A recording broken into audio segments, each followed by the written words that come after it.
Order! Order! You are an incorrigible delinquent at times.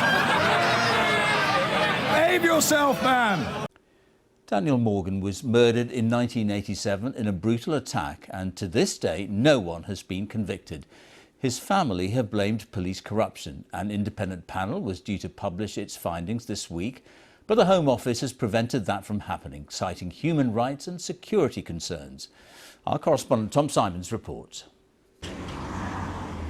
A few brutal seconds in a South London car park. An axe in the head. 34 years of unanswered questions. Daniel Morgan was a private investigator, just a small office above shops.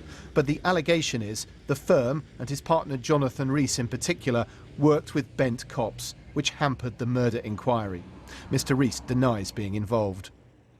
Daniel's young children have grown up, and the case has remained unsolved. His brother has never given up trying to find out the truth.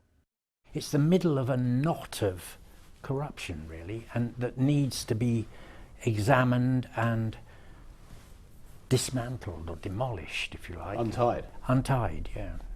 You can have years of feeling like you're banging your head against a brick wall when you know that something has gone badly wrong. Since 1987, 5 investigations have failed to find the killers. In 2011, a trial had to be abandoned. The independent inquiry panel was launched in 2013. The hope not so much that it would solve the case, more that it would reveal whether police corruption had prevented it being solved.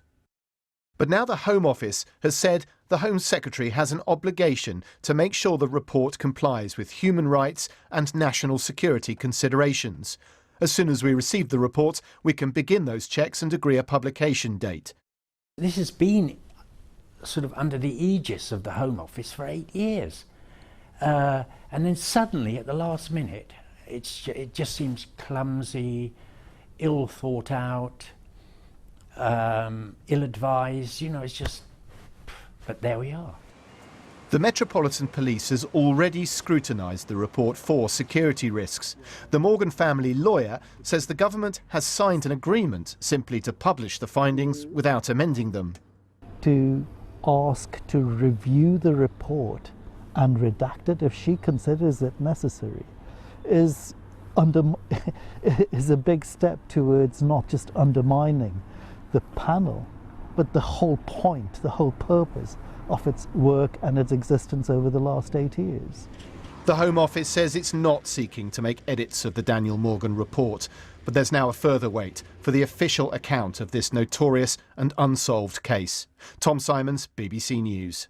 Now, the lawyer acting for relatives of the murdered private investigator Daniel Morgan says the family has every reason to be suspicious about the motives behind Priti Patel's decision to delay publication of the long-awaited independent inquiry into his death, citing national security and human rights concerns.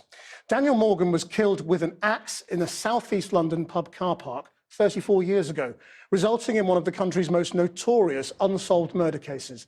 Despite multiple investigations, including 5 police inquiries and an inquest, no one has been brought to justice over his death. The Metropolitan Police has admitted corruption hampered the original murder probe. Mr. Morgan's family has described the delay as a kick in the teeth. And earlier I spoke to Daniel Morgan's brother, Alistair, and I asked him how he felt when he heard about the delay. Oh, God, I was flabbergasted initially. Well, I knew it was something serious because the panel know what they're doing.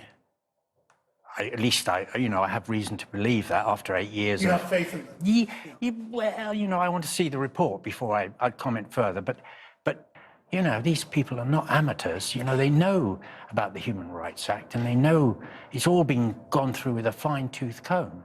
Now, what's the problem? Do you fear that, the same forces of corruption that have plagued this case, allegedly, for decades, are still at work?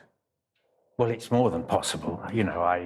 I'm suspicious of institutions now, full stop. What is the emotional impact on you of being told that something you're expecting to be the conclusion of all of this on Monday is not going to be on Monday? Well, I've had so much experience of disappointment in this case, and setbacks and you know, things collapsing and things going wrong, that I'm sort of inured to it in a way. It doesn't mean that my determination to see this through has altered, but I'm just thinking, well, half of the course, almost. You know, I think, well, yeah, this is Britain, you know. So I'm very much hoping that the Home Secretary will reconsider her position on this, and that it will happen very soon. And if she asks you for a meeting, will you go to it? I can see no purpose in it at the moment. Change your position and then I'll come and talk to you, but I can see no merit in having any kind of discussion with her at the moment. I'll leave that to the panel. That's their job to do that, you know? Alistair Morgan, thank you very much. Thank you.